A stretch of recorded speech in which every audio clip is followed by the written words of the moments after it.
Welcome, weary traveler, to yet another journey through the soft mists of time. It's truly a pleasure to have you here, to pause for a moment, breathe deeply, and drift with me through a gentler slice of history. But before we begin tonight's tale, I find myself wondering, where in the world are you listening from? What does the sky outside your window look like? Has night already fallen, or is it still bathed in the golden haze of a lazy afternoon? If you'd like, feel free to share a few words in the comments below. I'd be delighted to know. And if these quiet stories, slow and winding like the stream of memory, crafted with care to both inform and soothe, speak to something within you, then consider following along so you never miss an episode. There's something undeniably comforting in flowing with the gentle rhythm of history, and I'm truly honored to be your guide. Tonight, we'll venture into a distant world both unfamiliar and strangely familiar. The sorrowful existence of criminals in the Middle Ages. An age of brutality and betrayal, yes, but also a time marked by daring deeds, heart-wrenching remorse, and the enduring strength of the human spirit in the face of adversity. So make yourself comfortable, dear listener, as we turn back the clock by centuries to a time when survival was a daily battle, and the line between outlaw and true hero was often blurred. Medieval Europe, a chaotic period stretching from the 5th to the 15th century, was in many ways a world entirely apart from our modern lives. The rhythm of life was dictated by the turning of the seasons, the tolling of church bells, and the iron grip of the feudal system. For the vast majority, it was a life of unrelenting hardship, a constant struggle against hunger, disease, and the unpredictable whims of those in power. In this harsh and unforgiving landscape, one cannot help but wonder, were some simply pushed to the margins of society, forced to turn to theft and violence just to keep body and soul together? Highwaymen haunted tree-lined roads, pickpockets lurked in bustling markets, and bandits were transformed into folk heroes in the eyes of the oppressed peasants. Yet the medieval world was one of stark contrasts. Against the backdrop of filth and ruin stood the radiant splendor of royal courts, the sacred stillness of churches, and the towering stone walls of mighty castles. And from those very thrones of power, a harsh and unforgiving justice was handed down to any who dared to defy the rules. Scenes of torture and public execution were a common sight, both a grim spectacle and a terrifying warning to the masses. The pillory and the whipping post, the branding iron and the gallows.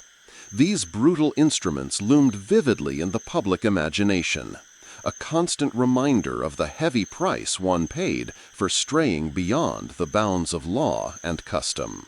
But what of those who found themselves on the other side of this ruthless system? What desperate circumstances drove them to risk life and limb? And what became of them in the end? These are the questions we will explore in all their painful and unflinching detail. Through the mists of time, their stories call out to us. Tales of boldness and defiance, of sin and redemption. The peasant highwayman, the beguiling thief, the remorseful killer. Each has much to teach us about the human condition and the thin line that separates any one of us from a life that spins out of control.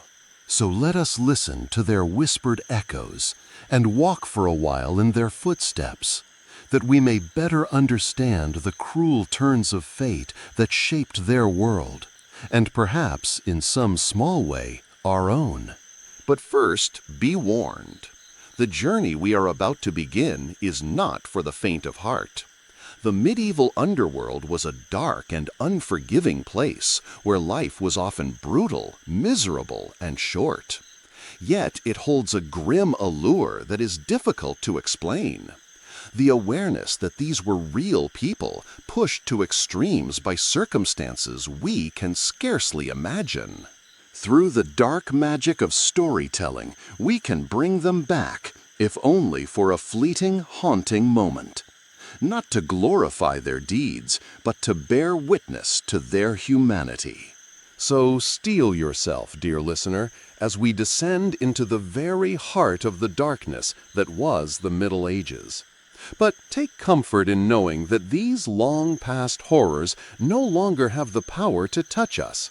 We live in peace now, wrapped in the safety and civility of the modern age.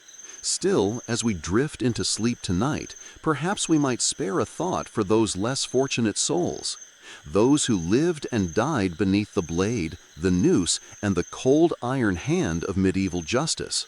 May their stories endure.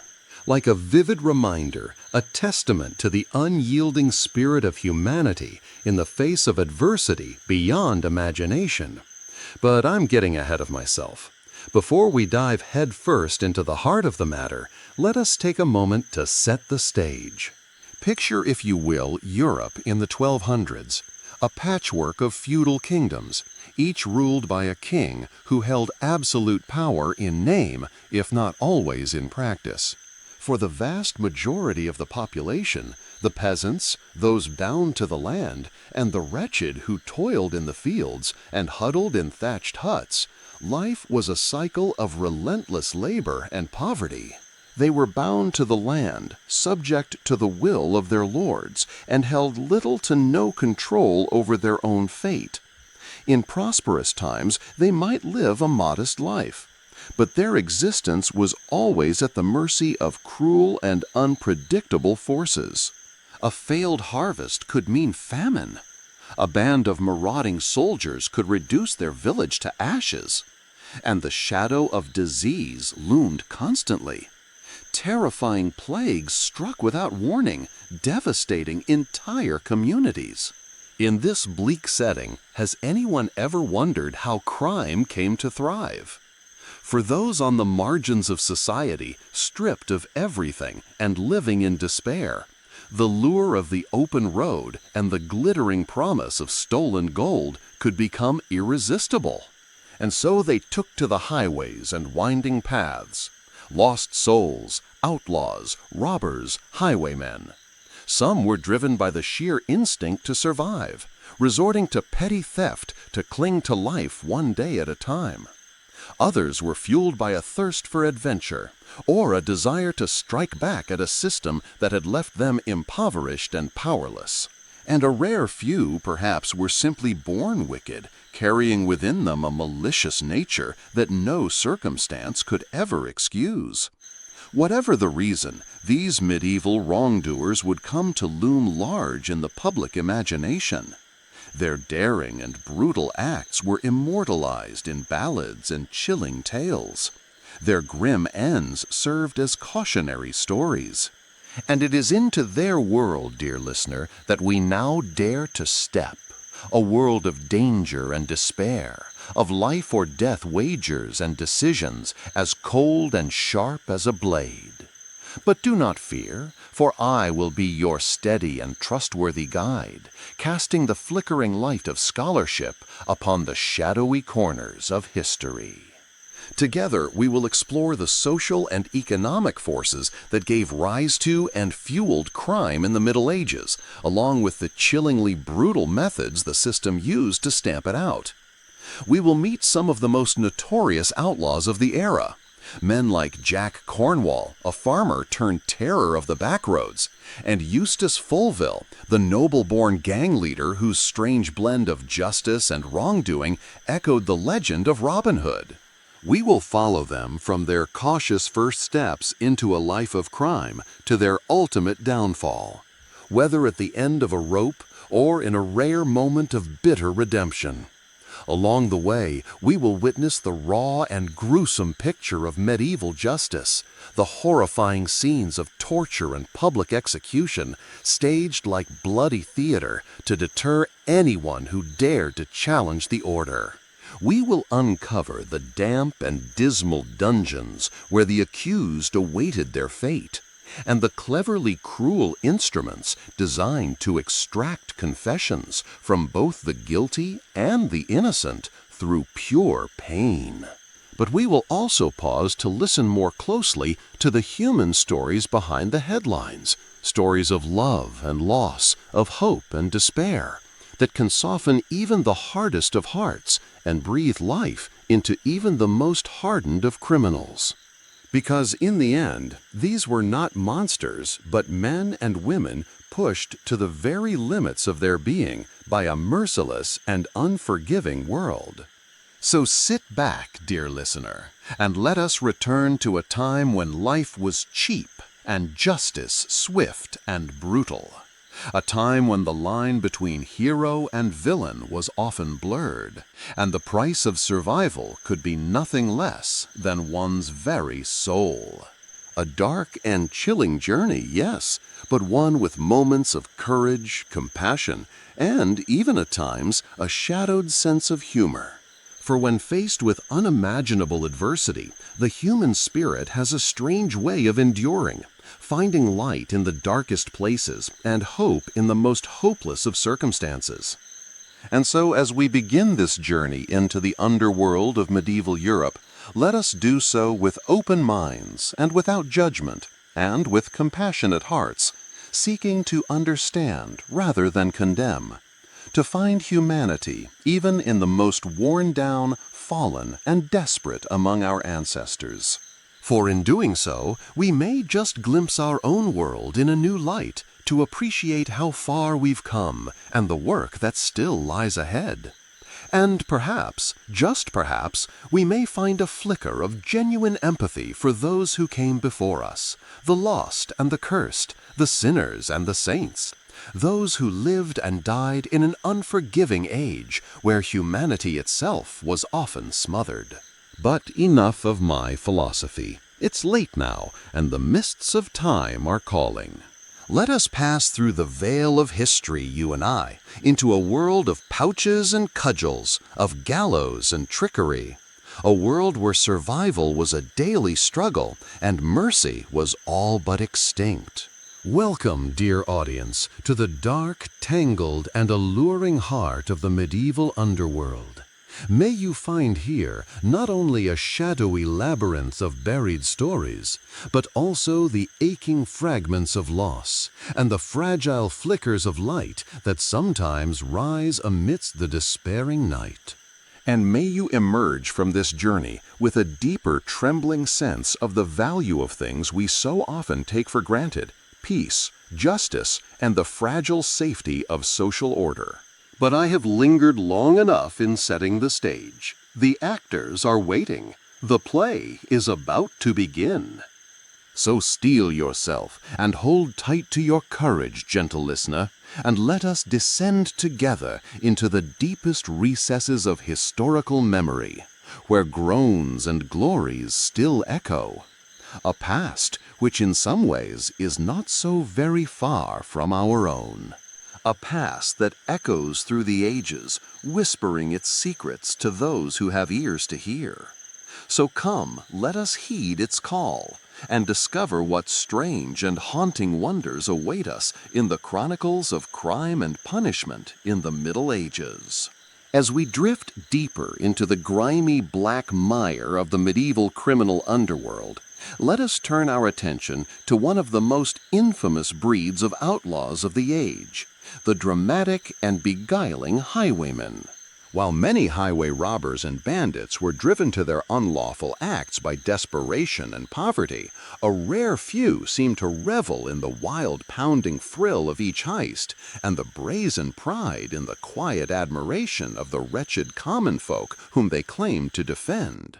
Imagine yourself walking through a dense forest in medieval England where the moonlight barely filters through the thick canopy of leaves, and the night wind whispers tales long buried beneath the dust of time. There are no sounds of traffic, no electric lights, no phone signals, only the pounding of hooves along a muddy trail and the murmurs of curses, prayers, and screams echoing through the dark. This is a world where the law is a privilege of the powerful, and justice, if it exists at all, is often a luxury the poor can never reach. A world but even in that dark world, there were those who chose not to submit. They resisted. They lived outside the law, but carried within them And now, as you lie still in the warm darkness of the present, come with me as we open our first tale of a man born into noble blood, only to be hurled into the spiral of Harse. Eustace Folville, a name that once struck fear into royal officials, but was whispered with gratitude by desperate peasants. Was he a criminal or a hero? A cold-blooded thief or a martyr?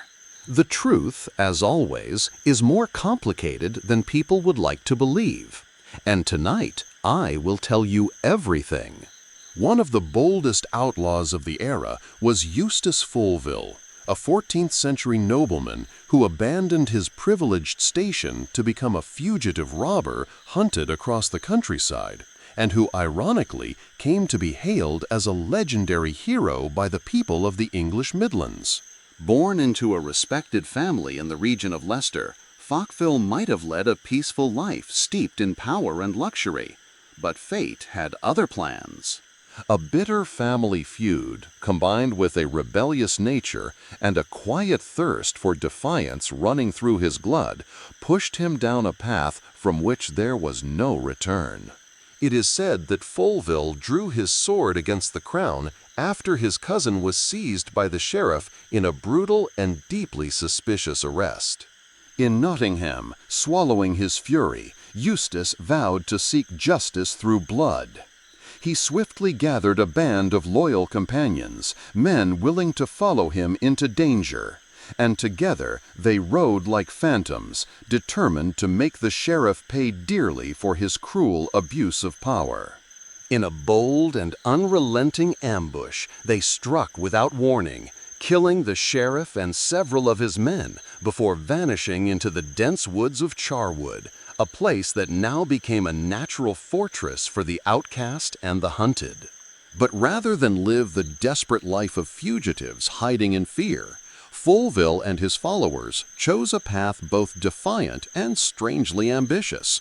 They began a new journey as outlaws, with a hint of chivalry in their cause. They began targeting those most despised in the eyes of the common folk, the merciless tax collectors.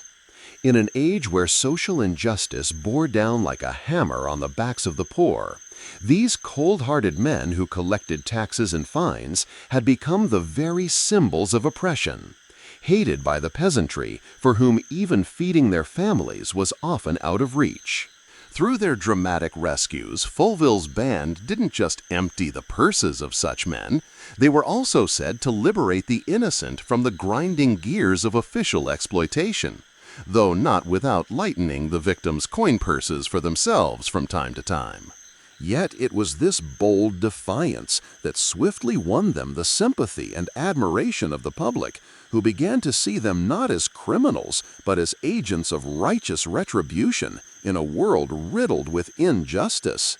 Among the most audacious exploits ever carried out by the Folville gang, none stood out more than the sensational heist of 1326 during the reign of King Edward II.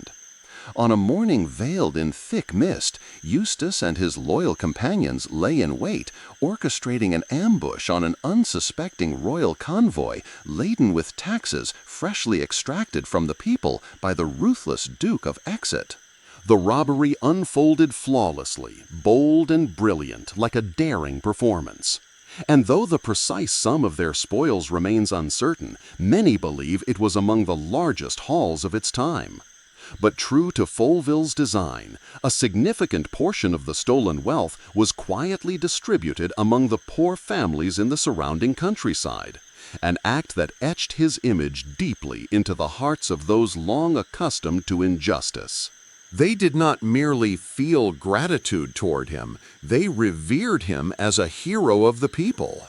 Of course, such daring acts against the crown and the law could not go unanswered forever.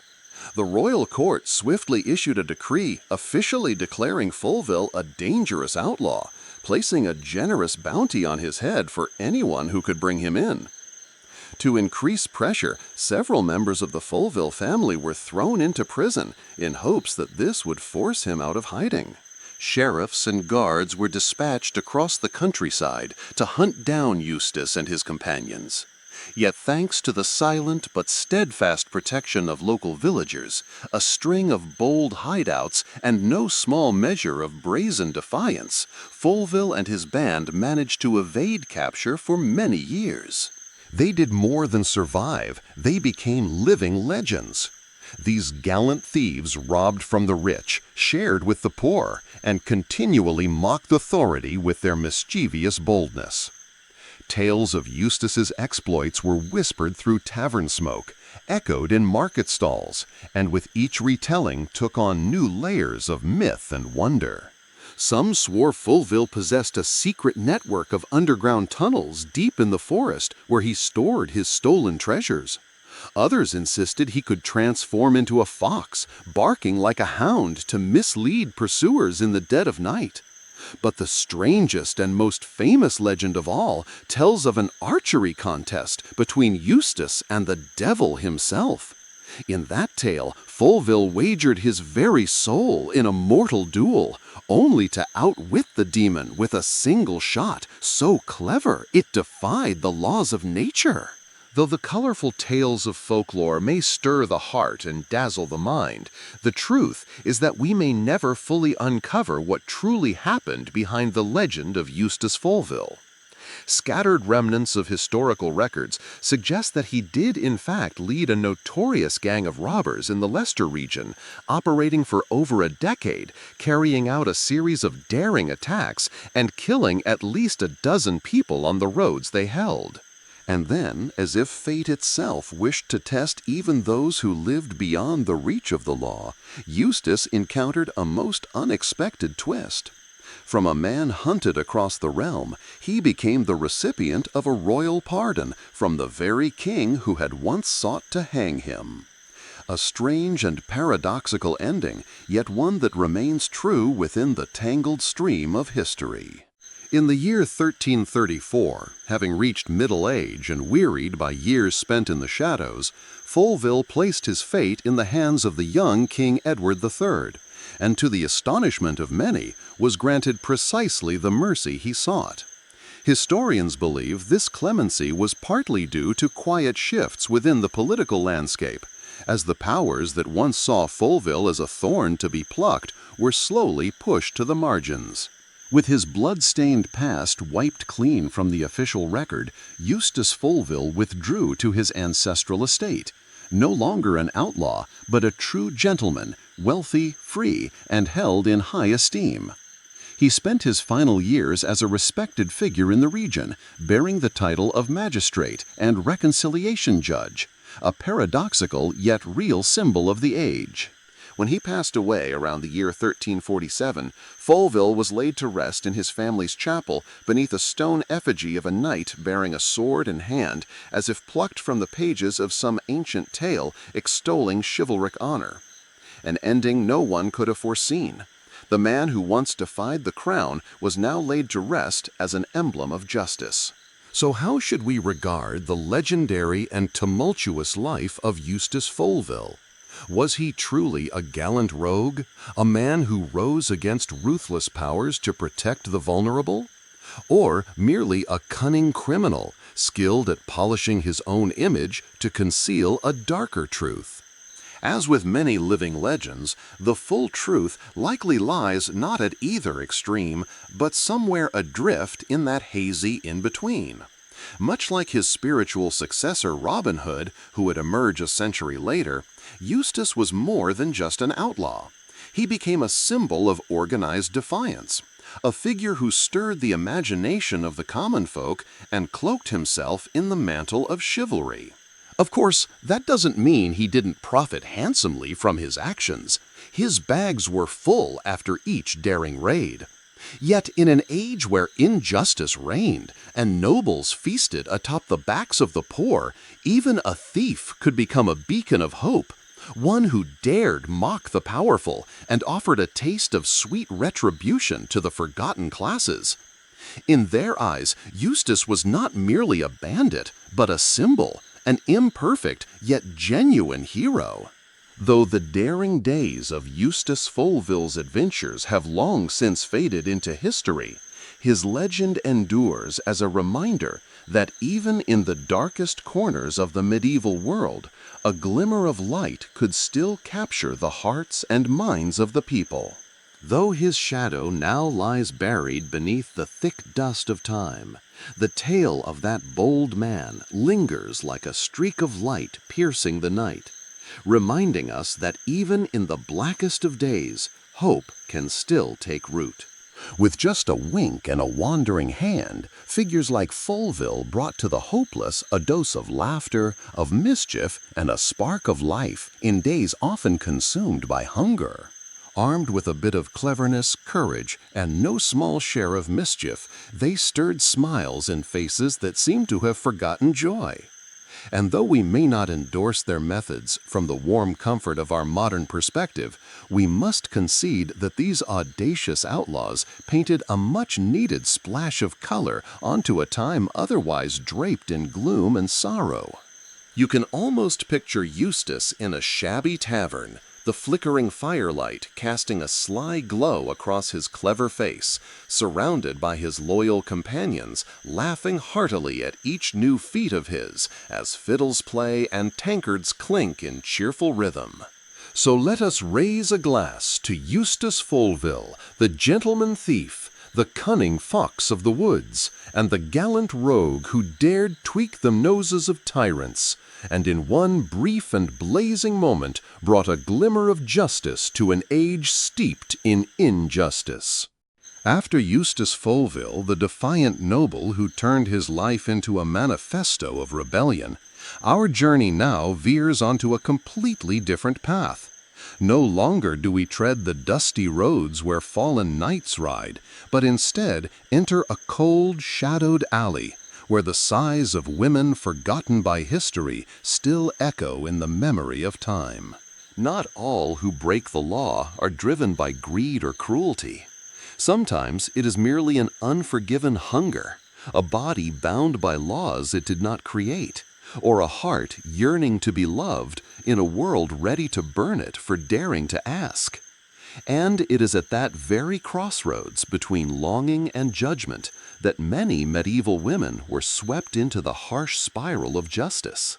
Among them, one rare name remains etched in the pages of history, Margaret Kitzsteiner. But behind that name lies not just a woman, but a sorrowful symbol of the fate shared by thousands of nameless women who were crushed beneath the weight of law, morality, and society's fear. Her story does not begin with evil, but with loneliness. And its end, as you will come to see, is not one of redemption, but a sentence passed upon an entire world that had abandoned her. So come with me now into that story, not to judge, but to listen, not to pity, but to understand deeply and sincerely that justice without compassion is sometimes nothing more than a whip cloaked in righteousness. Next, we turn our gaze to the chilling portrait of crime and punishment faced by women in the medieval age. Beneath the pious and devout mask of that society, dark undercurrents of suspicion, superstition, and misogyny often ran deep, sweeping countless women into the merciless machinery of justice. For a woman to be drawn into the criminal underworld of this era was indeed a terrifying prospect. The path to wrongdoing was rarely paved by malice, but more often carved by sheer desperation. With limited access to education, employment, or property ownership, an unmarried or widowed woman faced a grim outlook for survival. Many, in an attempt to escape the abyss of poverty, found themselves walking the most coerced path of all, the oldest profession, that history still hesitates to name. Others, stripped of shelter or fleeing abuse, wandered the margins of society, begging, drifting, or resorting to petty theft simply to cling to the faintest chance of staying alive. Yet these so-called crimes of poverty subjected countless women to the brutal and unyielding justice system of the Middle Ages. While their male counterparts might face nothing more than lashes or a short stay in prison for such minor transgressions, female prisoners often endured punishments far more humiliating and cruel. It was not uncommon for women to be mercilessly beaten, publicly shamed, or thrown into prolonged darkness behind dungeon walls, regardless of the desperate circumstances that had driven them to the edge. Even more troubling was how medieval authorities freely constructed vague and vicious moral accusations against women deemed unruly or improper. The trials of the Inquisition often served merely as a pretext for torture tools wielded to extract confessions and levy charges against those suspected of witchcraft, heresy, or simply a sexual life that defied convention. Sometimes all it took were a few murmurs whispered through village streets, or the wrath of a spurned lover to transform an innocent woman into a torch blazing in the public square, or to see her drowned in a river, or cast out without mercy from the very community she once called home.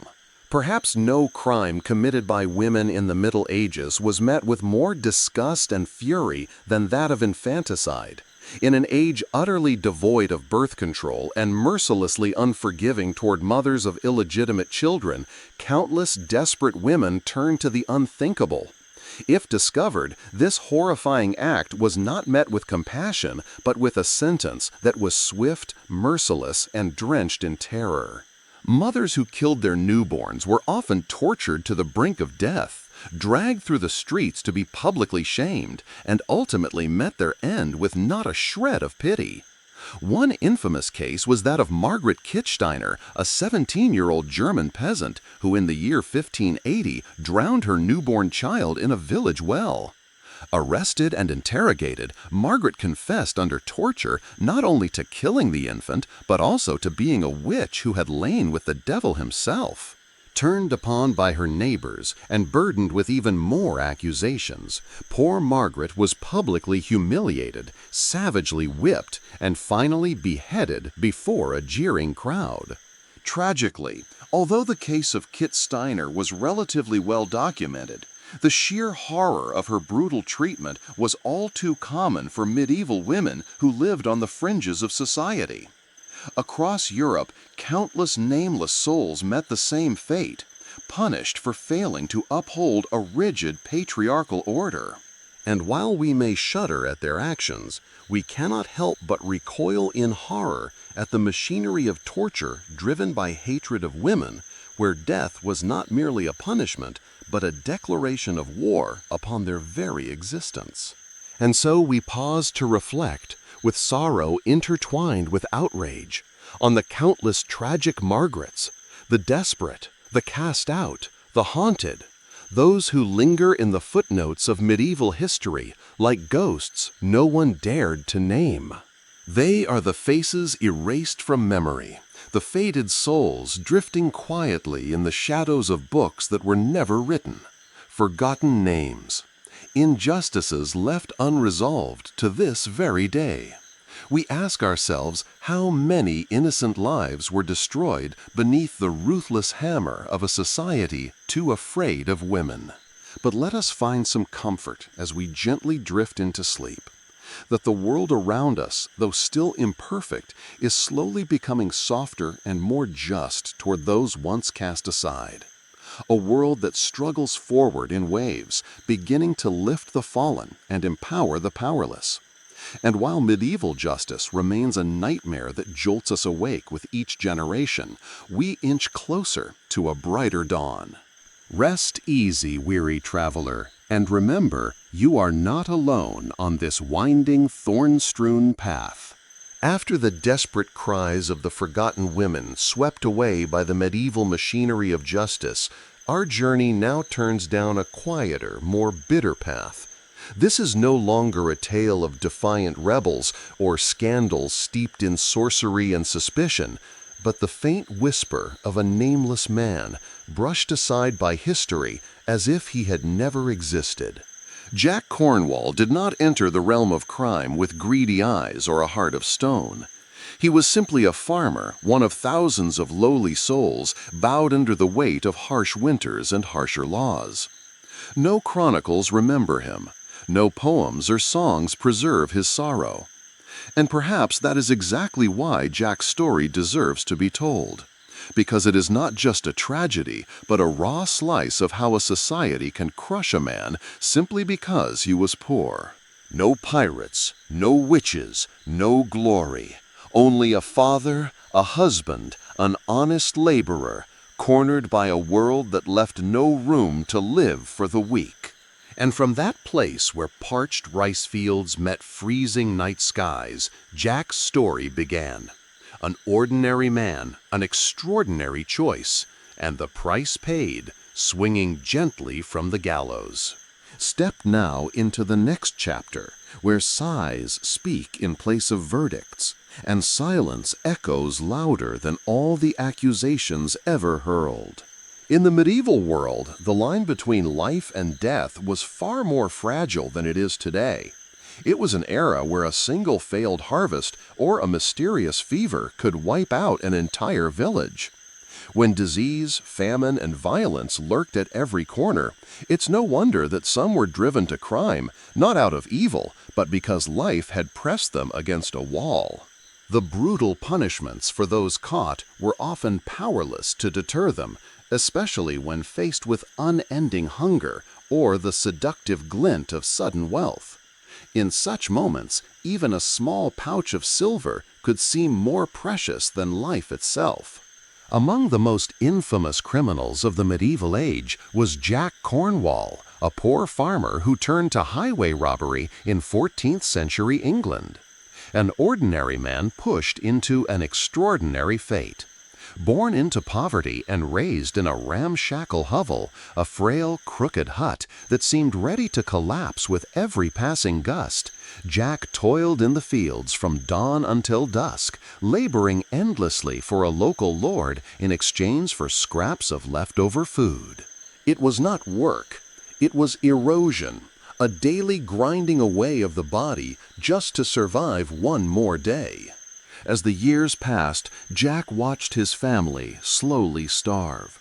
He witnessed it as if someone were squeezing the life out of his heart with invisible hands. His children, once rosy-cheeked, became hollow-eyed and bone-thin. And at last, something inside him shattered. Not his humanity, but what used to be hope. He could no longer bear to see his loved ones suffer while the wealthy grew fat off the fruits of his labor. In the face of hunger, justice lost its footing. And for Jack, despair became the beginning of rebellion. And so Jack laid out a plan, reckless and daring. It was not scheming, but the final choice of a man backed into a corner. Under the shelter of nightfall, he began to stalk wealthy travelers along the quiet forest roads. These were desolate paths where moonlight could not pierce the canopy, where only the wind and the pounding of fearful hearts echoed in the dark. At first, he carried nothing more than a sturdy stick and a threatening scowl. He didn't need a sharpened blade. His fierce glare and air of desperation were enough to sow panic. But as his confidence grew, so did his ambition. Jack soon armed himself with a rusted sword salvaged from a fallen soldier and a tattered black mask to conceal his identity.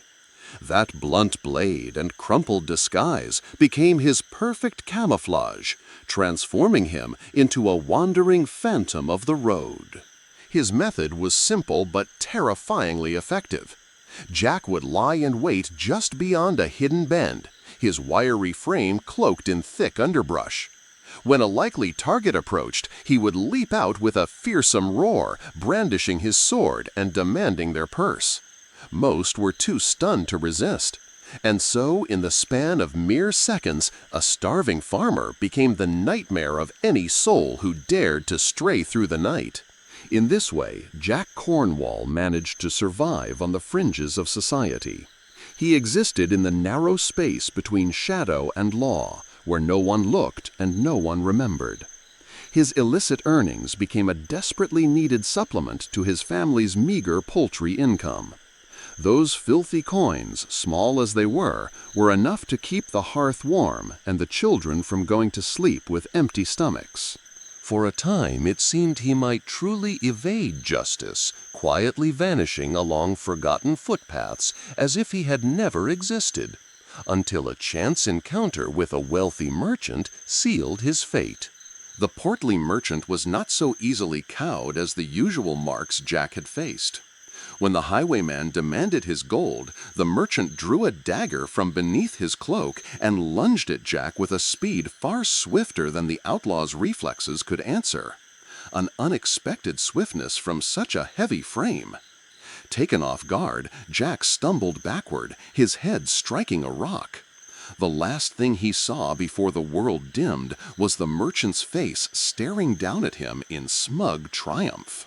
Jack awoke in chains, lying on the damp, foul floor of a prison cell, his head pounding and his mouth parched with thirst.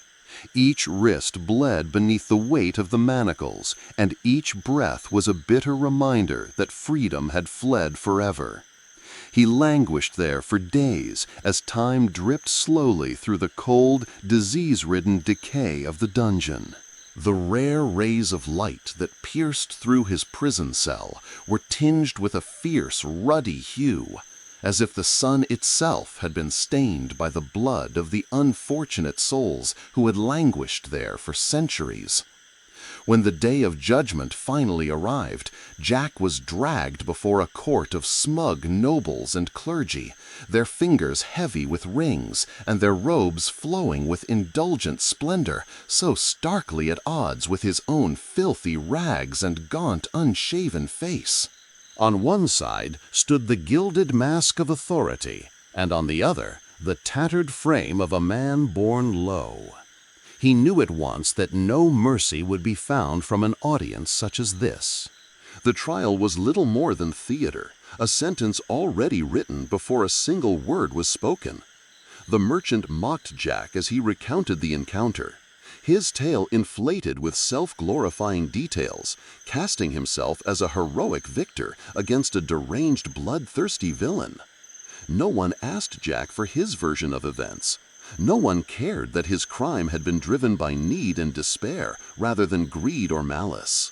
Truth was never invited into that chamber, only accusation and the chill of predetermined judgment. At last the sentence came swift and merciless.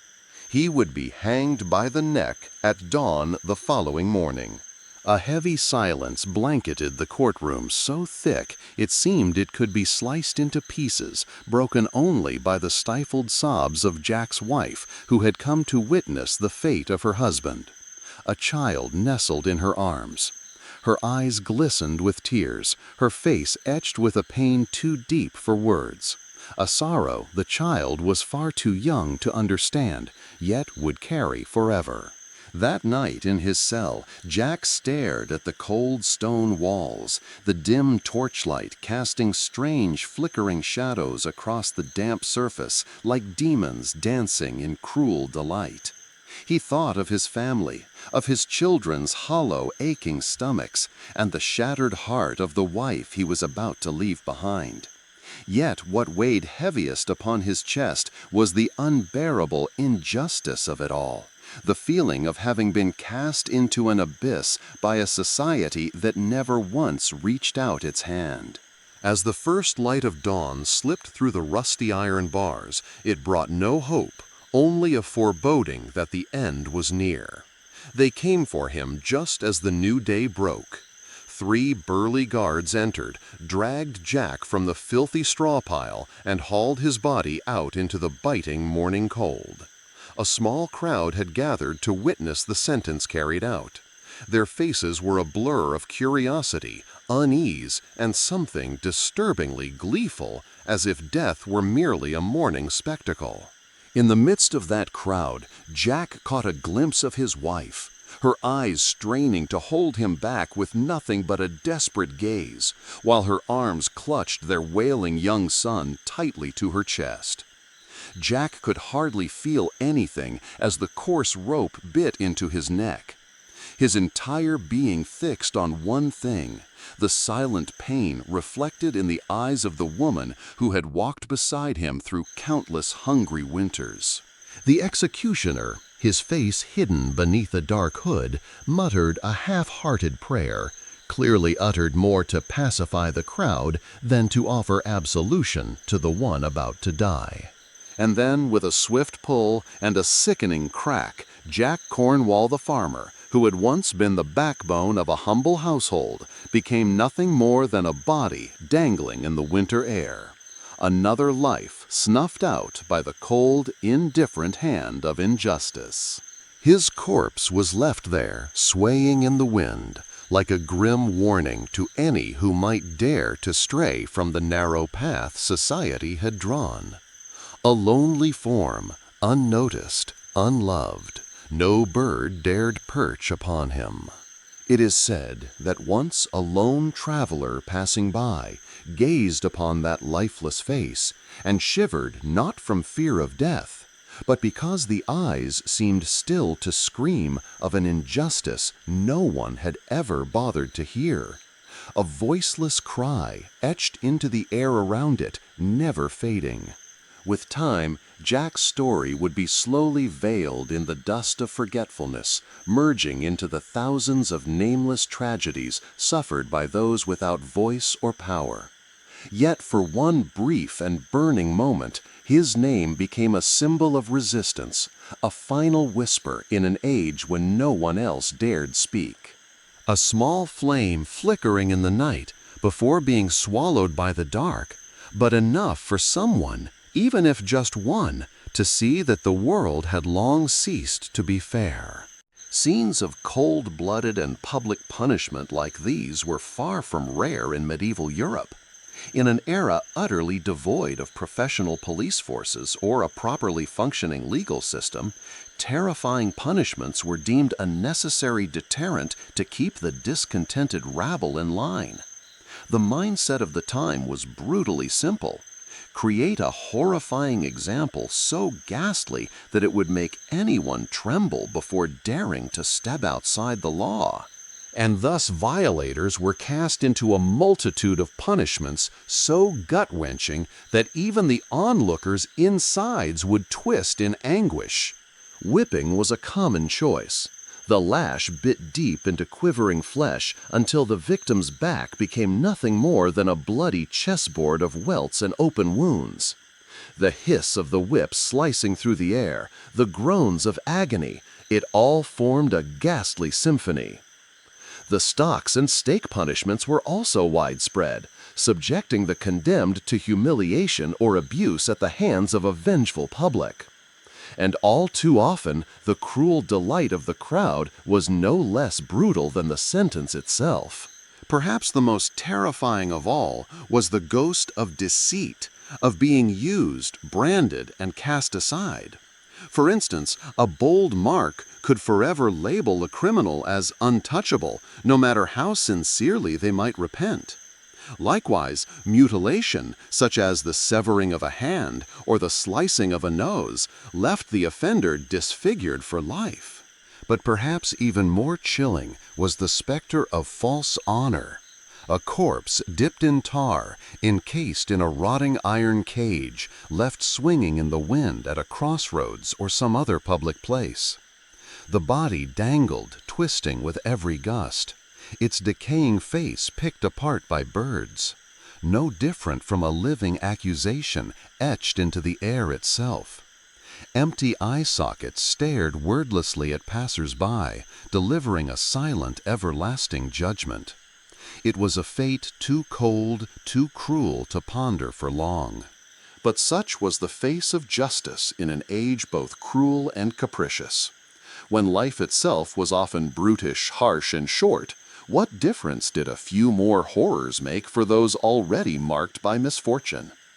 The medieval mind saw in such punishments not merely retribution, but a kind of ghastly theater, a living morality play, etched in blood and agony, designed to keep the lower classes in check. Of course, not all who broke the law faced an end so grim or degrading. The wealthy or well-connected could often bargain for leniency or escape consequence altogether. But for the poor, men like Jack Cornwall, there were no such luxuries. For them, even the smallest transgression could spiral into catastrophe, a one-way ticket to the noose or the rack. And so they were crammed into damp, miserable dungeons, abandoned by fortune, discarded by a society built upon a ruthless hierarchy. These were not merely cells of physical confinement, but chambers designed to grind down the soul. There, within medieval castles haunted by shadow and silence, a special kind of hell awaited those unfortunate enough to fall under the weight of the law. Today, it is difficult for us to truly imagine the sheer terror of the stone oubliettes, cramped recesses in the earth, where prisoners huddled in darkness long forgotten by the world above. The fortunate ones might have a small barred opening high in the wall, allowing a sickly shaft of light to pierce the gloom. The less fortunate had only tallow torches or candles, whose flickering flames barely pierced the murk. The stench in those underground dens was beyond imagining, a foul stew of unwashed bodies, overflowing chamber pots, and rotting scraps of food. Vermin crept boldly beneath their feet, fat and fearless, nesting in the folds of prisoners' rags. The air hung heavy like ashes, seeping into every pore, every thought. And the cold, damp, and marrow deep never lifted, wearing down the body and slowly eroding the spirit. But worse than the physical deprivation were the desperate echoes choked and stifled ringing through the damp corridors. At every hour, faint sounds of sobbing, of screaming, of begging for mercy echoed from behind iron doors. The cries of men and women who had long passed the threshold of sanity and endurance. Minds shattered by the unrelenting torment. Jagged scratch marks left on the stone stood as testament that they had once existed and once screamed. Many left their mark upon those walls in desperate scratches, a name, a plea, or a crude carving of a beloved face now lost to time, haunting reminders that real people had suffered and withered away within these hellish confines. Some of these messages, these ghostly graffiti, still remain to this day, faded and worn, but still legible, whispered voices from a sorrowful age long past. Very few prisoners emerged from such horrific confinement unscathed. Even those who escaped the worst of the torments were often physically broken and mentally shattered, aged beyond their years by the unrelenting trauma of captivity. Some simply withered away, succumbing to illness or starvation, unwelcome and forgotten in the dark. Others took their own lives, unable to endure one more day in that purgatory. They hanged themselves with knotted bed linens, or bashed their heads against the cold stone until blessed oblivion claimed them. So fierce was the human will's endurance that these acts of self-destruction became the only remaining form of agency for the condemned. But not all fell in silence. Amidst all the anguish and disgrace, there were still fleeting moments of grim solidarity. Prisoners would sometimes gather together, sharing scraps of food or what little comfort they could find. They would tell each other stories or hum songs on the stone walls to keep despair at bay. Defiant laughter echoed through the darkness of the prison mess hall like a herald of unbroken spirit. In the dungeon, the usual barriers of class and rank crumbled away. A shared suffering bound those who remained petty thieves and fallen nobles alike. All were equal in the eyes of the damp stone walls and the scurrying rats. And in that mutual sharing, they found a strange kinship, a quiet reminder that even in the depths of agony, humanity still lingered. However small that flicker was, enough to keep them alive for one more day. Of course, for most, it was only a fleeting reprieve. Grim fates loomed just beyond the prison walls, an inescapable destiny creeping closer with every heartbeat. But in those precious few moments within the fellowship of the forsaken, they could forget the terror of their fate and feel just a little less alone in the indifferent void of a brutal world. Such was the fate of a medieval prisoner, a descent into the shadowed underworld of pain and despair, where death was often the only escape. And yet even within that abyss of torment, the stubborn spark of the human spirit still flickered, a defiant light that refused to die in the suffocating dark. After the tragic pages of Jack Cornwall, the desperate farmer driven to the gallows, we now enter a different realm. No longer is it poverty or prejudice that pushes a man into the grip of crime, but rather the deep fractures of the soul that lead to complete moral decay. The next tale is not simply about a criminal. It is about a man who lost his way between light and shadow, between honor and guilt. Robert of Alton was once the embodiment of glory, a knight bearing crests and oaths. But war took from him more than just blood and tears. It shredded his sense of right and wrong, broke his humanity, and left behind a soul that could never be mended. And from the deepest ruins of that collapse, a phantom emerged, not in the form of a demon, but of a man twisted by the pain of his past into something terrifying. It was not hunger, nor the lure of fame. Robert killed as if it were the only way to silence the hollow echoes inside. From a celebrated warrior, he became a waking nightmare whispered about in shivering warnings across English inns. And when at last he was brought down by justice, what people saw was not just a blood-stained man awaiting death, but a shattered soul murmuring a final, belated repentance. This is not a story of justice. It is one of ruin, of guilt, of the desperate yearning for redemption when nothing remains to hold on to. And if there is anything worth remembering from this chilling journey, it is the question that was never truly answered. Can a soul that dark ever truly be saved? Outlaws still whisper with a shiver when they speak of the bloody legend of Robert of Alton, a knight once cloaked in honor, who descended into a living nightmare that haunted the length and breadth of 13th century England. Born into a noble family, Robert seemed destined for a life bathed in glory and the pride of a warrior's path. Yet war, merciless, cold, and inhumane, changed everything. During his years campaigning in France, he committed atrocities beyond description. Villages burned to ash, women and children slaughtered without mercy. A blood-stained rampage so savage it tore his mind apart, leaving behind a shattered soul, no longer capable of feeling remorse. When he returned home, Robert was no longer the man he once was.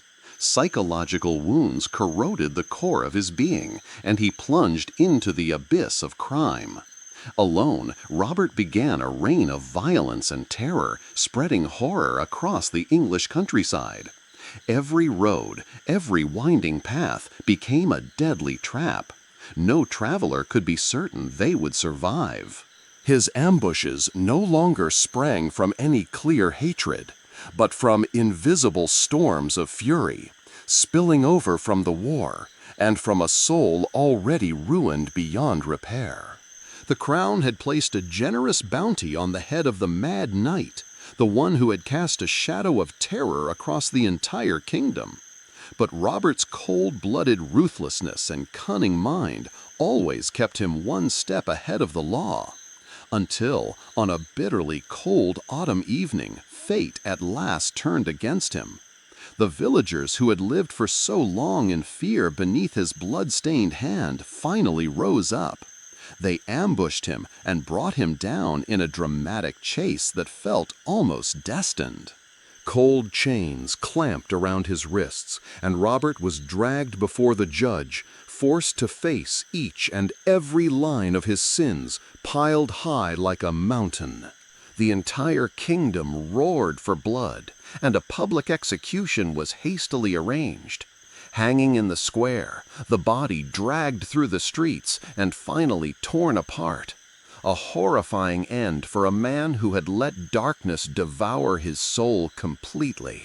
A public execution had been hastily arranged, featuring 3 gruesome punishments: hanging before the crowd, dragging through cold stone streets, and being torn apart like a bloody tragedy, all meant as a warning to other thieves. The fate of the mad knight had been sealed.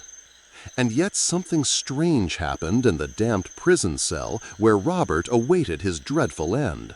A murderer with nothing left to lose began to repent. According to legend, Robert, in a frenzy, carved his blood-soaked tale onto moldy parchment under the flickering light of a dim candle. Through trembling prayers, he confessed his sins and begged for God's mercy. His last-minute remorse, like a final whisper rising from the depths, became the talk of the town. Could such a wicked man truly be saved? That question spread like ripples across a still lake as the execution day drew near. Chroniclers say that a priest had slipped into the dark cell and listened to his final confession of the night, granting him his last rites. As the first light broke over the execution yard, a grim crowd had gathered, cold and eager, as if drawn in by the blood-stained pull of tragedy, waiting for the moment Robert would be hanged at dawn. They longed to witness the butcher pay the price before the eyes of all.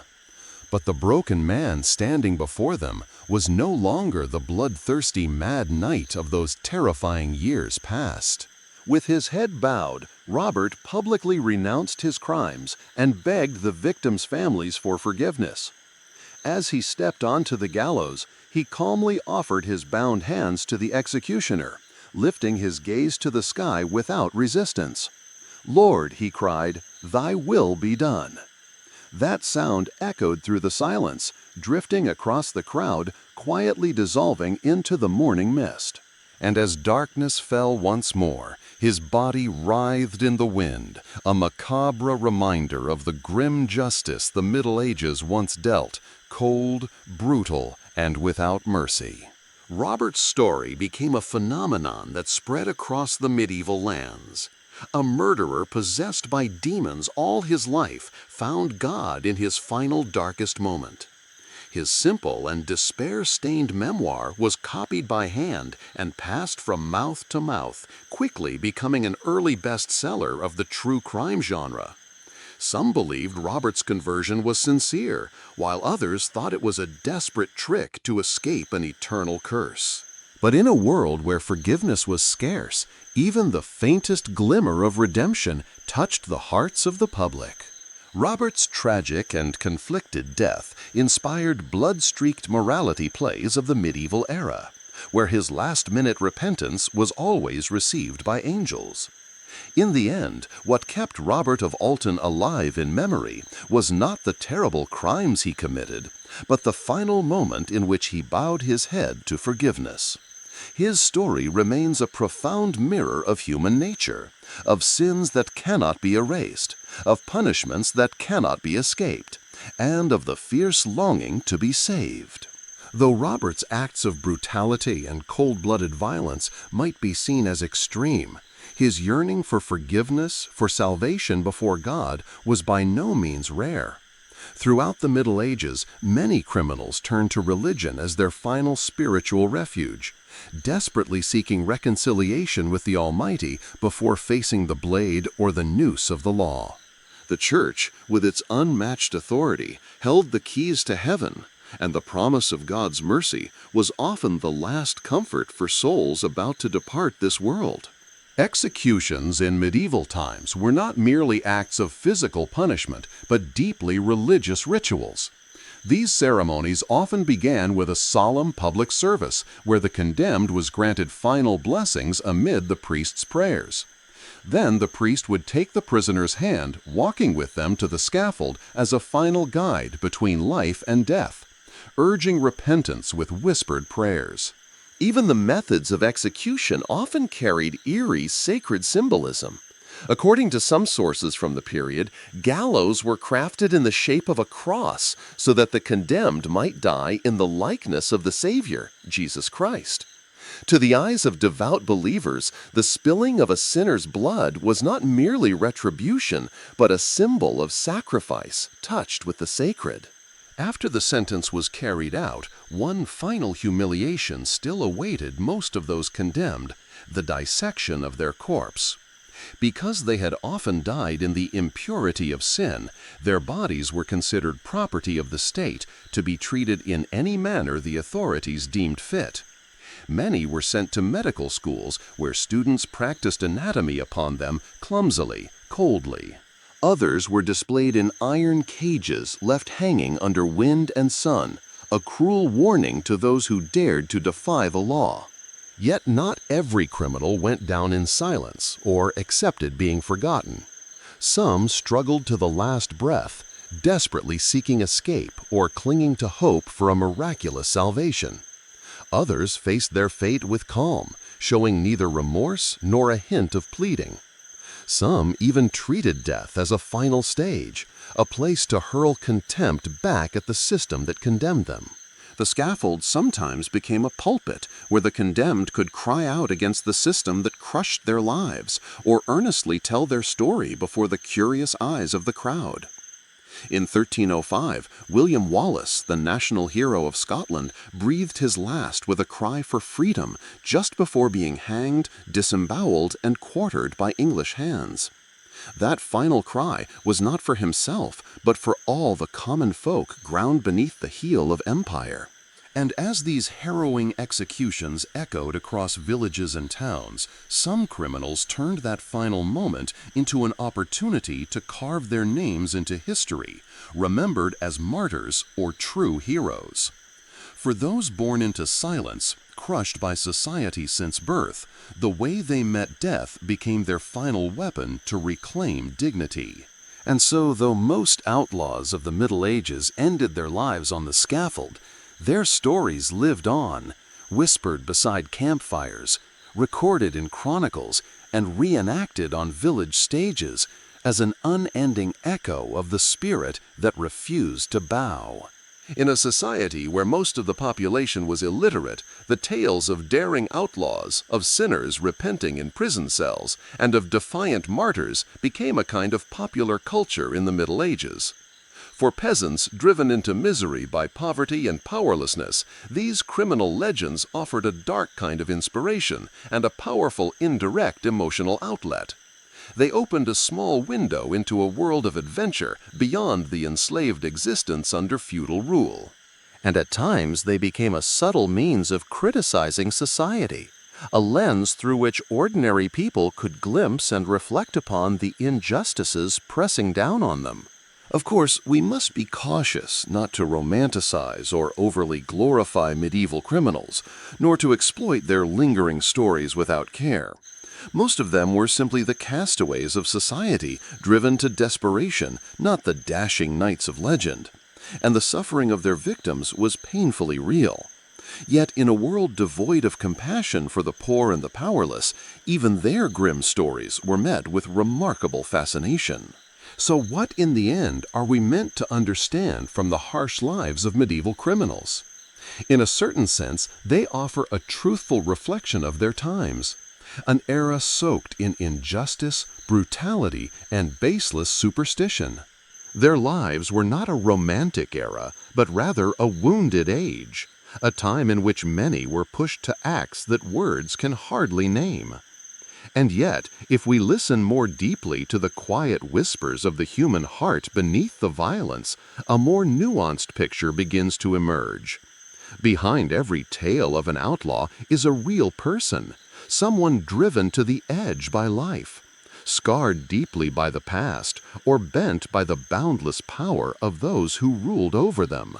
Their crimes may chill us, but their frailty, their instinct to survive, and their profoundly human dreams still echo through the centuries.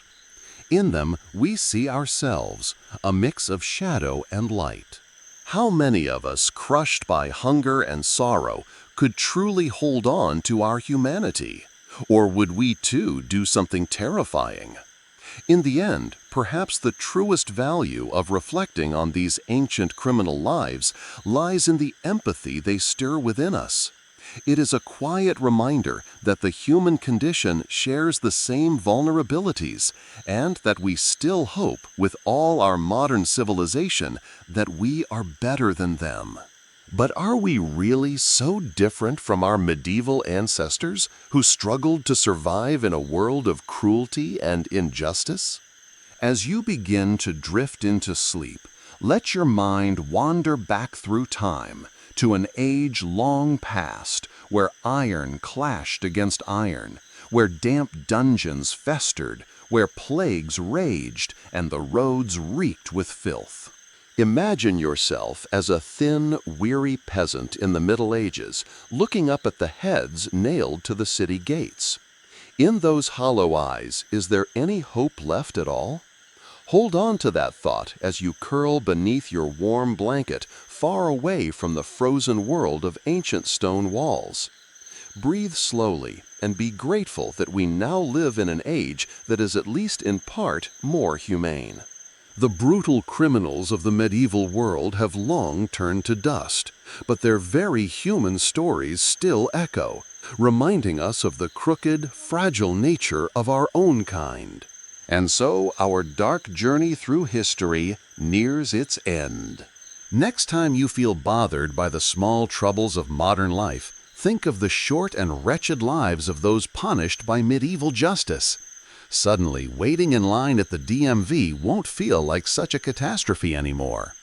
Progress may not be perfect, but it is a precious gift we cannot deny. Sleep well, dear listener, and dream of a brighter world ahead. Let the soft sounds of the modern night, the distant hum of cars, the neighbor's dog barking gently lull you into peaceful slumber. How lucky we are to fall asleep without fear of barbarians at the gate or bandits lurking in the shadows.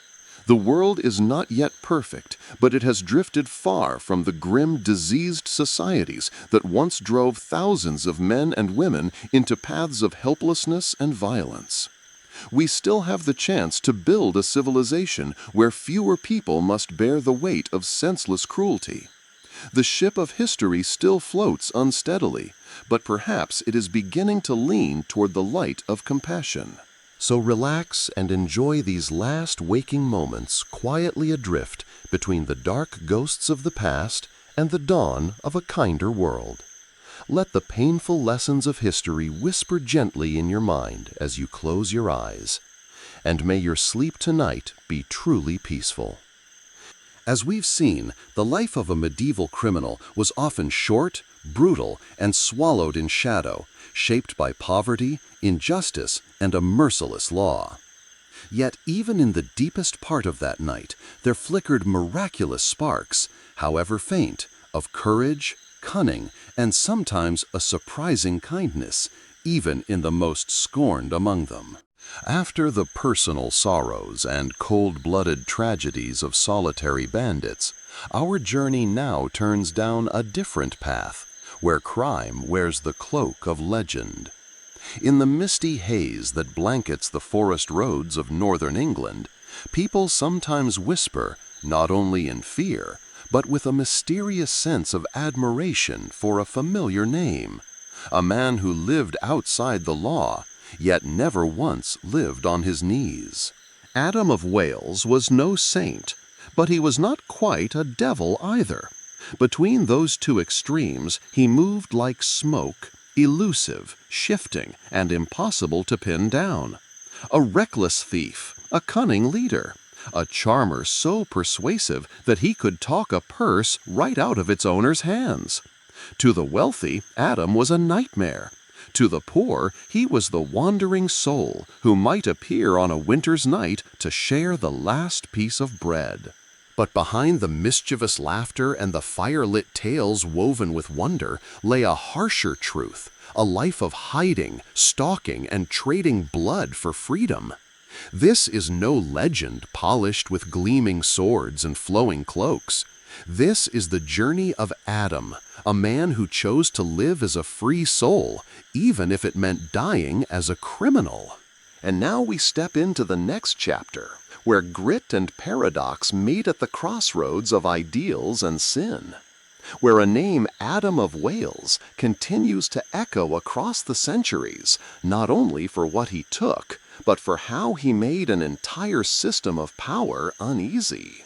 Amid the darkness of the age, there still flickered faint lights of defiance, cleverness, and even unexpected courage from those who had been cast outside the bounds of the law. Take the case of Adam of Wales, a crafty, cunning outlaw who kept the wild northern lands of England on edge in the early 14th century. Born into a poor family in the rugged hills of Wales, Adam stepped onto the path of crime at a very young age, swept away by desperation and a longing to escape his circumstances. Together with a band of loyal followers, Adam built a reputation as a Robin Hood-like figure, known for his daring raids on wealthy travelers and his generous heart toward the poor farmers who had once helped him. His adventures became the stuff of local folklore. People whispered that he could vanish into the deep woods like a ghost, that he wore a magical cloak that rendered him invisible, that he could use his quick wit and silver tongue to charm money out of anyone. But the truth was likely far less romantic. The life of a wanderer was cold, hungry, and steeped in danger. Adam and his men slept restlessly in the forests, always tense, always fearing capture. They relied on a network of secret caves and sympathetic villages to stay out of the authorities' reach. And when they struck, they often did so with a chilling ruthlessness, leaving behind bloodstains and the stunned eyes of survivors. For years, Adam managed to stay one step ahead of the law, even as his infamy grew. The local sheriff posted large rewards for his capture, even hiring professional bounty hunters to hunt him down. But Adam was not someone easily bullied. He bribed officials, threatened witnesses, and eliminated traitors within his band to protect himself. However, like so many outlaws before him, Adam's fate eventually came to an end. Betrayed by a lover, consumed by jealous rage, he was ambushed by an armed patrol in a small village where he had come to visit his mother. A fierce battle broke out, but Adam was hopelessly outnumbered. He was captured and shackled, then led to a nearby town to stand trial. In the makeshift courtroom, Adam stood before the local judge, his face swollen and bruised, blood smeared across his skin, and his wrists raw from prolonged shackling. The charges against him were read aloud: murder, robbery, extortion, along with a long list of other crimes. The crowd crammed into the room booed and hissed, eager for swift punishment. Yet even in that grim moment, Adam did not lose his defiance. According to legend, when the judge asked if he had any last words, Adam gave his familiar mischievous grin and replied, "Yes, my lord. I may hang for my crimes, but at least I had the courage to live free, which is more than I can say for the boot-licking cowards you call subjects." The judge clearly was not amused. He sentenced Adam to be hanged until dead, and for his body to be displayed as a warning to other thieves. The execution took place swiftly in the center of town, where a crowd of peasants and merchants cheered wildly as life slowly slipped from the outlaw's body. In death, Adam of Wales became a legend, a bold rogue who dared challenge the rich and powerful, a cunning trickster who evaded capture for years, a martyr who died like a criminal but had once lived as a free man. Ballads about him were passed down through generations, each telling growing more fantastical with time. But for every Adam of Wales, for every Robin Hood figure celebrated and sung, there were dozens of petty thieves, pickpockets, and roadside robbers whose lives ended in quiet tragedy, unnoticed and unmourned. Most criminals in the Middle Ages were desperate souls, deeply wounded, pushed to the margins by an unjust society, forced to claw at one another just to survive. Not every crime is remembered for its boldness or cunning. Some sins are quieter, more familiar, and for that reason all the more terrifying. In the fading memories of the Middle Ages, alongside tales of rebellious bandits, mad knights, and cold-blooded murderers, there were also silent tragedies that unfolded right on the threshold of ordinary homes. Stories that required no swords or schemes, only a missed meal, a bottle of cheap wine, and a rage no one stopped in time. Will Scathlock was no gallant outlaw. He was not a symbol of rebellion, nor a romantic martyr. Will was just a poor man, short-tempered, addicted to drink, and over time, no longer himself. Life had no mercy for him, and eventually he had nothing left to forgive in himself. This next story won't take you to wild forests where thieves leap from behind hedges, nor will it summon a grand call for justice. This is the tragedy of a home torn apart by the very hands that once promised to shelter it. A rage unchecked, a shovel, a life lost, and the domino chain of guilt begins to fall. Now listen to the story of Will Scathlock, a man who did not run from the law, but from the demon inside his own heart. An ordinary man who, in a single moment, destroyed everything good in his life, and died slowly beneath the crushing weight of his own guilt. Let us turn to the tale of Will Scathlock, a simple laborer from Sussex who lost himself in a drunken haze and killed his wife with a shovel in the year 1432. A long-time alcoholic, known for his violent temper, Will was infamous throughout the village for his sudden outbursts of rage and fists that flew faster than words. His poor wife Mary had endured beatings and emotional torment for years until that fateful night when he finally crossed the line. After realizing the horror of what he had done, Will fled into the forest, leaving behind his wife's bruised and broken body to be discovered by their children the next morning. For months he survived by rummaging through rubbish heaps, stealing scraps from filthy piles of refuse, and even slaughtering livestock in the fields just to stay alive. As time passed, his mind began to unravel, worn down by guilt, paranoia, and gnawing hunger. Eventually, he was found by a local official, curled up like a dried husk beside a drainage ditch, muttering incomprehensible words. Dragged before the village court, Will confessed everything and begged for forgiveness. But in those times, mercy was not extended to wife killers. Will was sentenced to death, a grim and slow punishment, in which heavy stones were piled upon his chest until he could no longer breathe. As Will lay writhing on the ground, he could feel the distinct snap of his ribs breaking and his lungs crushed under the brutal weight pressing down on him. Perhaps in that moment, Will Scathlock was quietly reliving the darkness of his life, the constant poverty, the filth, the gnawing hunger that haunted him day after day, and the seething rage at a world that had given him nothing but pain and bitterness. With his final breath, he hissed bitterly at the crowd, "Get away from that cursed drink, all of you! It turned me into a monster and led me to this miserable end." Will Scathlock's story was far from uncommon in an age overwhelmed by poverty, drunkenness, and unchecked domestic violence, a perfect storm of human tragedy. Like so many criminals of his time, Will was simply a product of a brutal world, one where cruelty and indifference ruled. A man whose darkest instincts had been sharpened to the point of murder, forged by the daily ruthless struggle for survival in the medieval age. And yet in the same darkness, there were those who grasped their fate with both hands, rising to infamy, if not glory, through daring, terrifying acts of crime.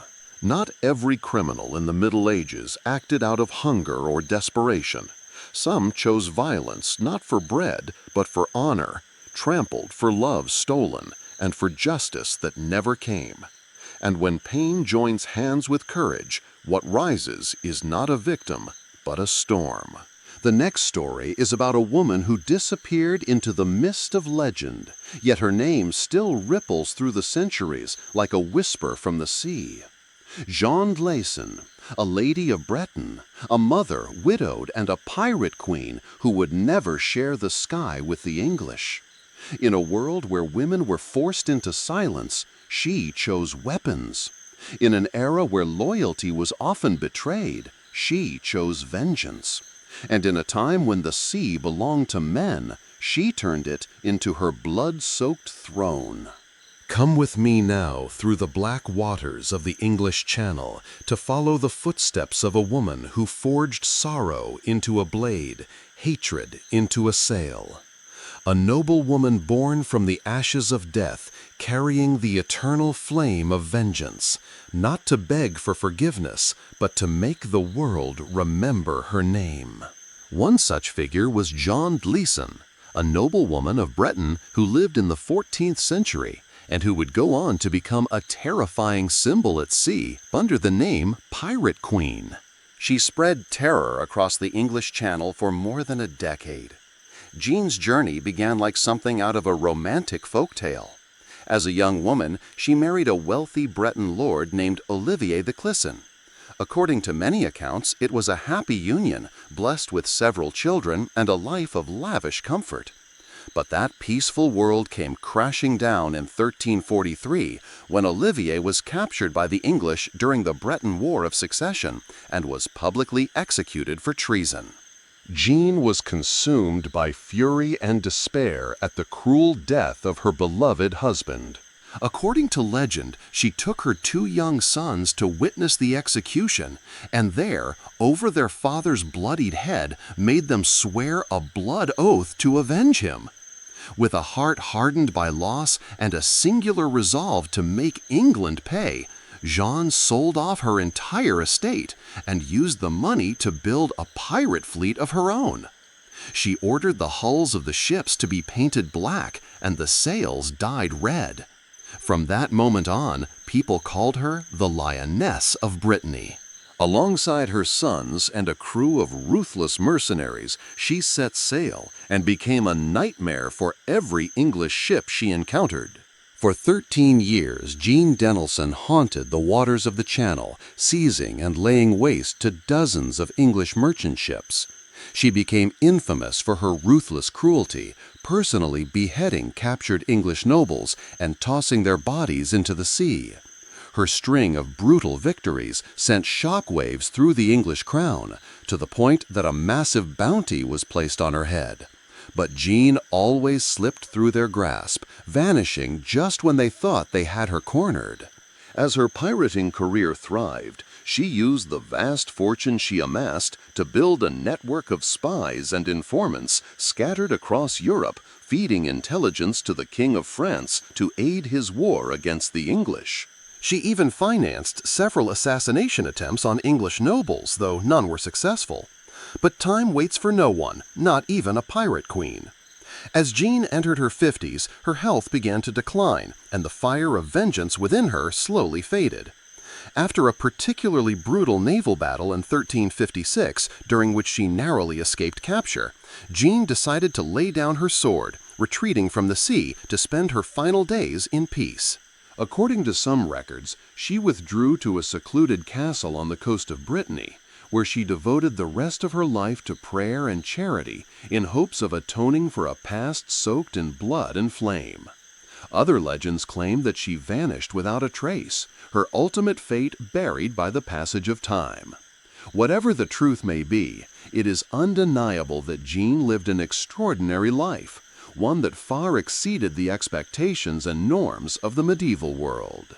She was a woman who defied every boundary of her time, a noblewoman turned outlaw, a wife turned warrior, a mother who became a legend. In many ways, Jean's story reflects the deep paradoxes of the criminal world in the Middle Ages, where the line between hero and villain, between victim and offender, between justice and vengeance, often blurred beyond recognition. In an age where cruelty and injustice ran rampant and unchecked, perhaps it's no surprise that some chose crime as a way to assert their humanity, as a desperate grasp at reclaiming control over their own fate. When we look back on the stories of bold outlaws and desperate murderers, it is easy to romanticize them, to impose our modern emotions onto their centuries-old suffering. But not all those who broke the law met a grim and forgotten end.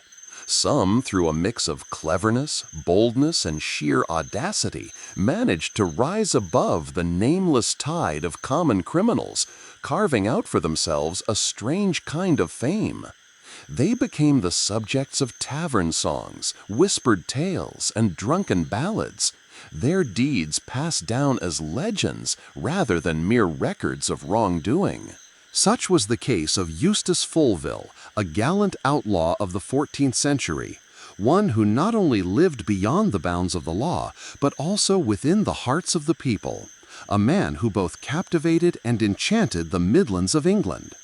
Born into a once proud family that had fallen into ruin, the young Eustace seemed destined for a modest life, steeped in poverty and shadow.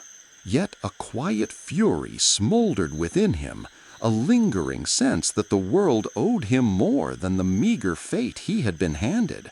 And so, like many desperate men before him, Eustace stepped on to the path of crime.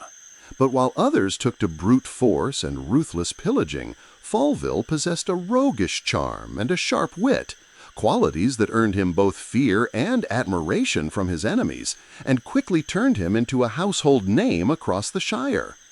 Backed by a band of loyal followers, he began relieving wealthy travelers of their gold with little more than a smile and a polite bow. But Eustace Folville was no ordinary thief. He saw himself as a living incarnation of Robin Hood, a clever scoundrel, bold enough to steal from the rich and offer a share to the poor. In truth, he kept a generous portion for himself. He always maintained the appearance of refinement, dressing in fine garments and presenting himself as a wronged nobleman, oppressed by cruel circumstances. This carefully crafted image fit perfectly with the role he sought to play. Tales of his daring exploits spread like wildfire, retold in gatherings and embellished in color well beyond the truth. Peasants whispered in admiration of gallant highwaymen who dared to bring down the upper class at their own game, while noble ladies found their hearts fluttering at the thought of a rogue both dangerous and irresistible. Even some of his victims could not help but be beguiled by his enchanting voice and poised manner. But Folville's true expertise lay in targeting tax collectors and royal agents, a perilous occupation, yet one that earned him folk hero status among a populace already exhausted by relentless taxation. He and his loyal men would lie in wait along forest paths where thick canopies offered perfect cover, leaping out to ambush unsuspecting officials and seize their heavy chests of coin. These bold raids soon became legend. Eustace's merry band seemed to vanish like spirits into the green shadows of Greenwood before the authorities could even catch their scent. The people were entranced, eagerly listening to tales passed from mouth to mouth about these defiant souls, those who had outwitted the greedy hand of royal power. In Eustace Folville, they saw the figure of a silent guardian, one brave enough to rise against the crushing weight of the feudal order. Of course, those in power were far from pleased by Folville's daring and mockery. They hunted him relentlessly, eager to make of him a living lesson for any who dared raise their head, an example to crush this brazen upstart who so openly defied their laws. But Eustace always seemed to stay one step ahead, slipping through their traps with cunning tricks and breathtaking escapes that defied belief. Once he deliberately allowed himself to be captured, only to slip his bonds at the last moment and lead his bewildered pursuers on a merry chase through a nearby village, vaulting over rickety fences, vanishing into winding alleys, leaping over hedges, and weaving through drainage tunnels as they stumbled after him. By the time they thought they had him cornered, he had already melted into the mist, as if he had never been there at all, his mocking laughter echoing behind him. On another occasion, when cornered with no escape in a disreputable tavern, Eustace was said to have cleverly disguised himself as an old monk, going so far as to blacken his teeth with soot to mask his identity. When the sheriffs arrived, he confused them with stammering words and clumsy, staggering gestures until they left baffled, never realizing their quarry had been standing right before them. Such audacious antics only served to strengthen Folville's image as untouchable. In the minds of the people, he took on the form of a half-real, half-mythical figure, part gallant knight with a mischievous streak, part sly trickster who always outwitted the bumbling hounds on his trail. He was not a depraved murderer, but rather a true gentleman of the road. Yet, of course, the reality behind that glamorous glow was far darker. No matter how dazzling and charming his appearance may have been, Eustace was still a hunted man, forced to dwell on the fringes and hide in the shadows, haunted by the ever-present fear of capture. And though he portrayed himself as a friend of the oppressed, his acts of robbery often left honest travelers and merchants impoverished and shaken. But even that could not completely dim the rebellious halo he wore in the eyes of a people desperately yearning for any flicker of hope or defiance in a world so bleak and oppressive. In Eustace Folville, they found a figure of daring and allure, one upon whom they could project their stifled desires, their fantasies of resistance, and dreams of vengeance against the injustices they could do nothing but endure. Over time, the legend of him came to eclipse entirely the harsh truths of his trade. And perhaps within this tale lies a profound lesson of mankind's endless capacity to weave myth, and of the eternal hunger for romantic heroism even amidst the deepest layers of suffering. Faced with the cruelties of a world that ground down the powerless common folk, sought comfort in fairy tales and the sweet lies told by noble outlaws. To them, Eustace Folville was a predator, yes, but one who enthralled. A gallant rogue, a mystery spun from the very imagination of a desperate age, quite possibly more fiction than flesh. Yet in breathing into him the spirit of brave deeds, his admirers kindled in themselves a faint spark of resistance. As we have seen, the life of a medieval outlaw was often grim, brutal, and short. But amid all that cruelty and filth, there still flickered a glimmer of human light, even in the hearts of the most infamous beyond the law. In the eyes of the law and the church, women were seen as fragile creatures, more easily corrupted, more prone to the temptations of the devil. Pity, for instance, the desperate girls who turned to the world's oldest profession just to fill an empty stomach. In most towns, prostitution was begrudgingly tolerated as a necessary evil, with brothels regularly fined in order to operate under strict official supervision. Yet any woman caught selling charms or amulets without a license could be publicly whipped, or worse, thrown into a dark cell. Even women who lived modestly and abided by social norms were not safe from the cyclical panics over magic that haunted so many medieval communities. All it took was a suspicious whisper from a neighbor or a love charm that failed to deliver, and an innocent girl could be accused of consorting with Satan, dragged before an ecclesiastical court, and condemned to die. The interrogations were merciless. Woe to the unfortunate woman who failed to convince her inquisitors of her purity. In the best-case scenario, she might be handed a sentence of shame, paraded through the streets in a fur shirt while the pious mocked her disgrace. In the worst case, she might be burned alive, her flesh crackling, while the devout cast scornful glares at her final humiliation. Perhaps the cruelest fate awaited the desperate girl who tried to hide an unwanted pregnancy, only to be discovered when her lifeless child was found in a ditch or a rubbish heap. Under the harsh gaze of the law in those times, such an act was not merely a crime.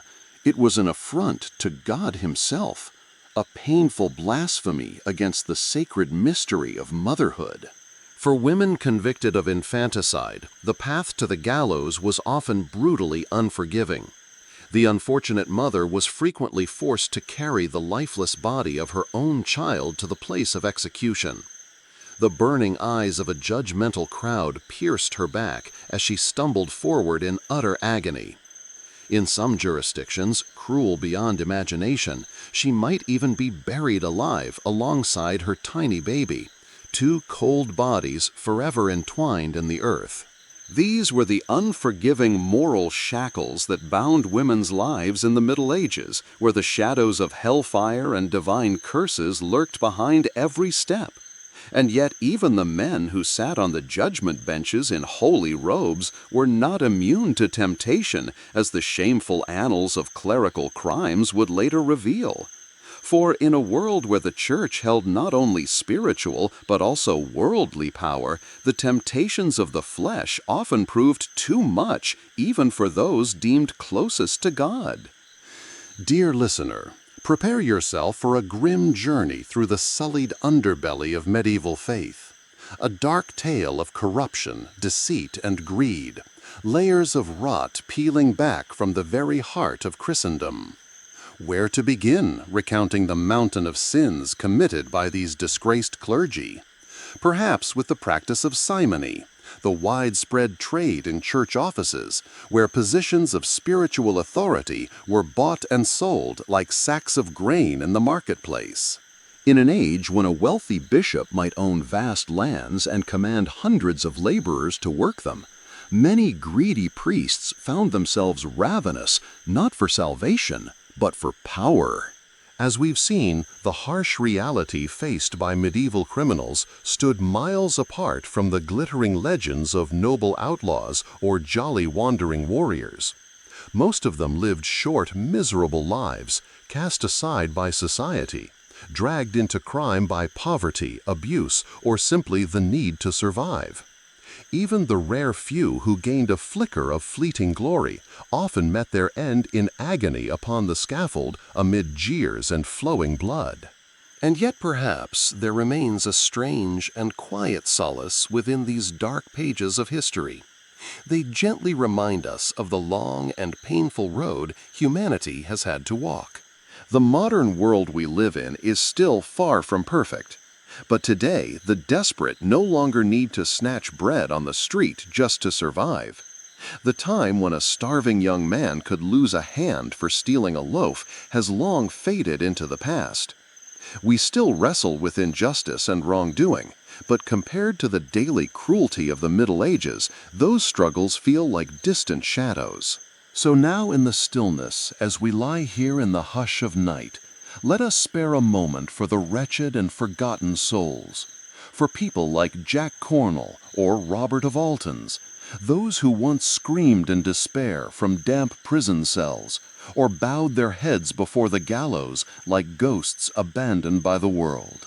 May the pain they endured not pass in vain, and may their shattered lives offer us a lesson, a way to build a fairer society, one that carries more kindness, more mercy, and more humanity for every soul within it.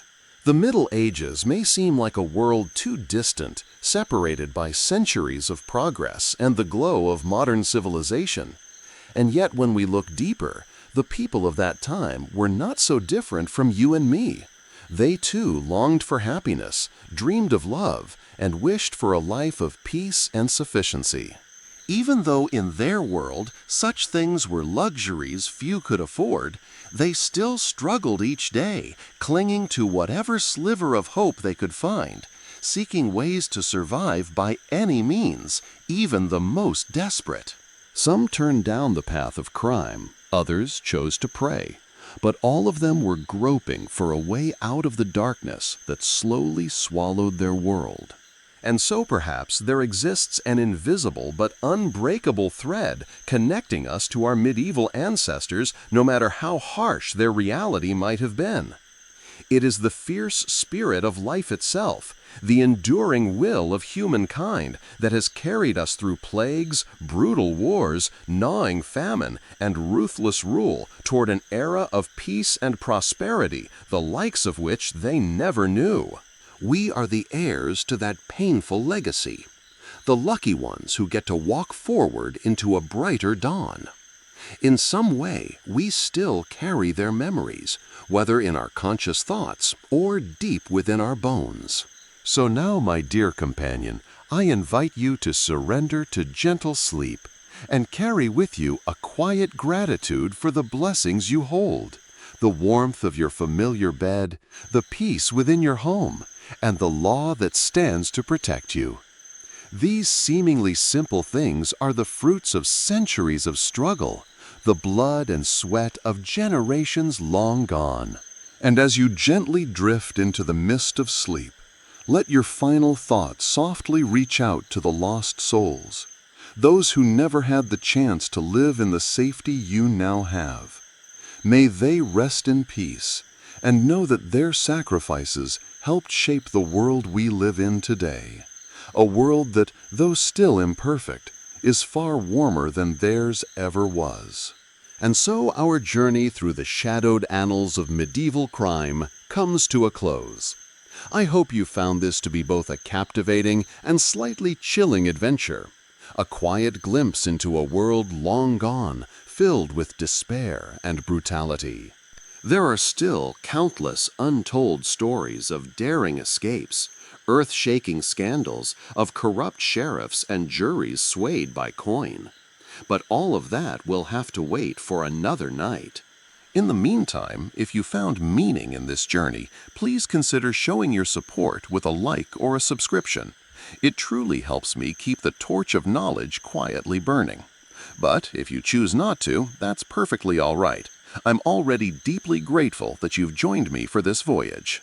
Thank you, dear listener, for tuning in, for opening your heart to these dark but honest tales of history. It's been a joy to share these hidden corners with you, and I hope to have you with me again on another Return to the Past, another journey, another night. But right now, sleep well and dream sweetly. May your slumber be deep and peaceful, like that of a medieval king, no longer troubled by the chaos of earthly life. Until next time, this has been your humble narrator bidding you farewell.